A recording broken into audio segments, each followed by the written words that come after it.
பாசுரத்திலே ஒரு முக்கியமான 3 பாடல்களை உமாவதி சிவாச்சாரியார் அவர்கள் நமக்கு இந்த பதிமுது நிலையிலே சுட்டி காட்டுகிறார். இதை பயிர்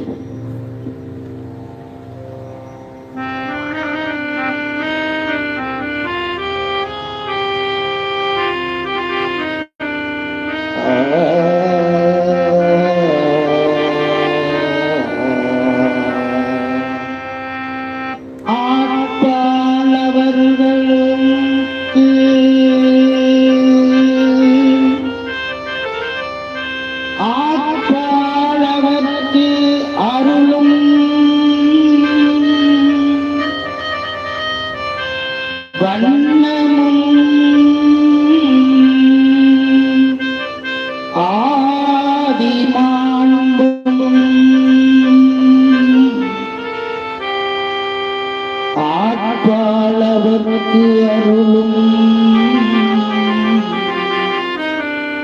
வண்ணமும் ஆதிமாண்டும்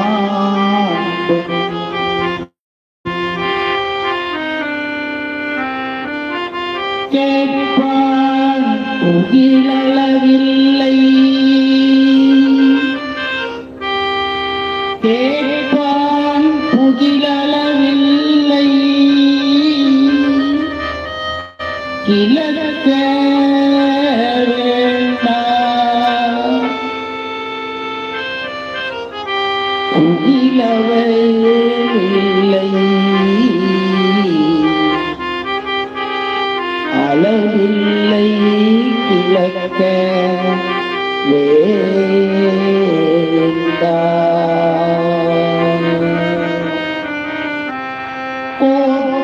கோபாலவனவும்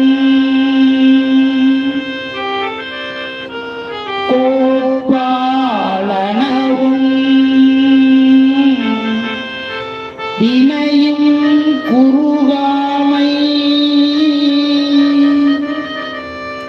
எந்தை ஆட்பாள் வணங்கி தலை நின்றிவை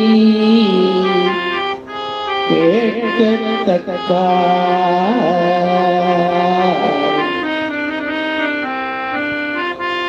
ஆட்பாள் வணங்கி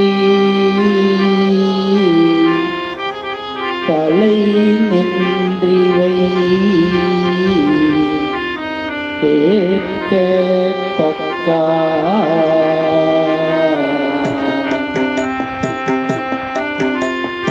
ஆட்பாளவர்க்கு அருளும் வண்ணமும் ஆதிமாண்டும்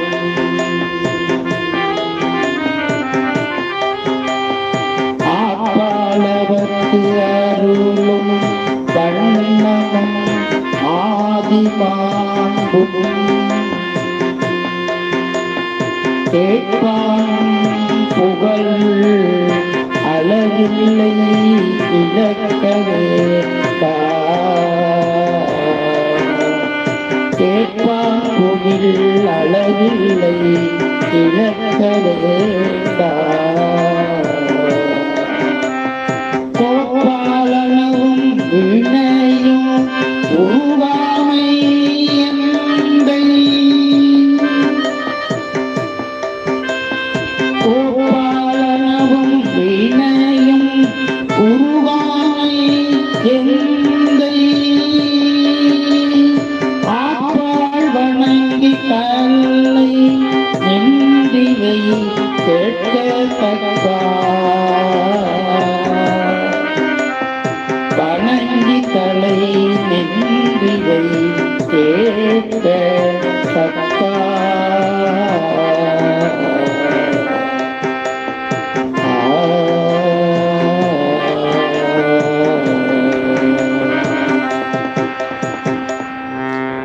இந்த பாடல்ல இறைவனை பற்றி நமக்கு சொல்லுகின்ற பொழுது நமக்கெல்லாம் இறைவனுடைய அருள் கிடைக்க வேண்டும் என்றால் அதற்கு 3 நிலைகள் தேவை.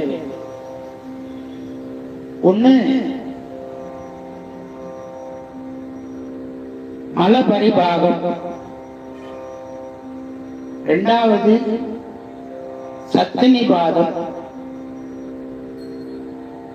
இரண்டாவது இருவினை ஒப்பு, மூன்றாவது சத்தினிபாதம். இந்த மூன்று நிலைகளும் இருந்தால்தான் நமக்கு பக்குவம் என்று இறைவன் அறிந்து அருள் புரிவான்.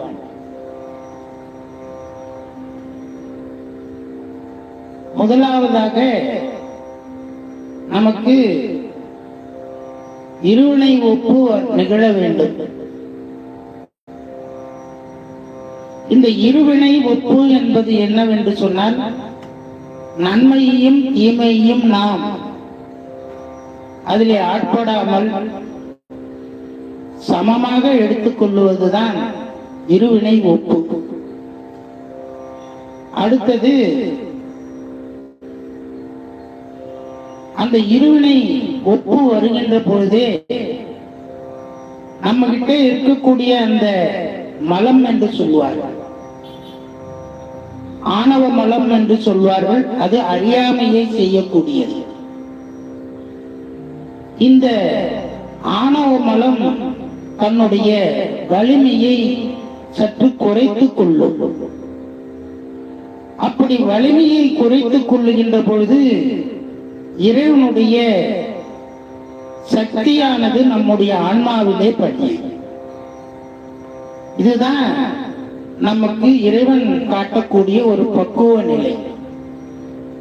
இந்த பக்குவ நிலையை உடைய ஒரு இந்த ஆன்மாக்களுக்கு அருள் புரியும் தன்மையிலே பழமை வாய்ந்த புகழ்களும் கேட்கவும் சொல்லவும் தொடங்கினால் அளவில்லாதவன் அவன் என்கின்ற அந்த நினைப்பும், அதனால் அவை பற்றிய ஆராய்ச்சியும் நமக்கு வேண்டாம். ஏன்னா இந்த ஆராய்ச்சி எல்லாம் பண்ண இந்த ஆணவ மூலம் மறுபடியும் நம்மள மேல கொண்டு போய் நிக்க வச்சிடும். ஏன்னா இது நான் அறிந்தேன் என்கின்ற அந்த தன்முனைப்பை மேலும் மேலும் அதிகப்படுத்திவிடும். இப்படிப்பட்ட இறைவனை நாம் ஆராய்ச்சி செய்யாமல்